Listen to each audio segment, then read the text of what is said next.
I've been designing for almost 20 years, and so when I started, I did the young men's brand, as you probably all know, Fat Farm and Baby Fat and these kind of brands. And it was a whole phenomenon that ensued after we started our process. And now if you go to department stores, you can see Rocawear and Sean John and Nietzsche and Fat Farm and really a lot of talented designers, and they're all in a certain place, and they all represent a certain attitude, and they're all different. Of course, there's subtle details that are different, but there's still, one group, young men's, that seems to be taken over by this creative energy that really taken over America in so many ways, in so many different categories. You see the great inspiration that comes from hip-hop. But then what happens when President Obama is too old to wear Fat Farm?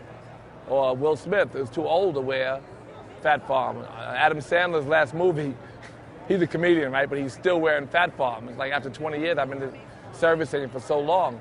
So we want to do something that spoke to the next energy, the next honest creative expression for me as a designer and for America. It just seemed like they needed an urban graduate.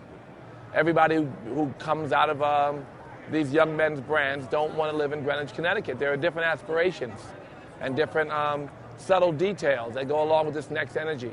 It's a mainstream energy that's sort of been limited, in the way old people see it. They kind of box it up. But when you put me next to a Nautica or Ralph and Nautica and Calvin, I'm all alone.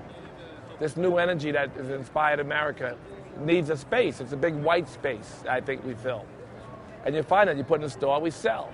That's what it is. As soon as we get in the store, we sell. So I'm hoping that retailers will pick up on it. Even with the climate the way it is. Kind of like Simmons Jewelry, with the whole jewelry business going down. If you look in Zales and K's and Gordon's and Sterling's, you see that we're selling, and so we're alone. We're doing something special and different, and we're breathing new life into an industry in jewelry that was struggling. And so also when you're struggling in men's collections and you have something new in there, it gives you a little bit of new life, and that's what Argyle culture is meant to do.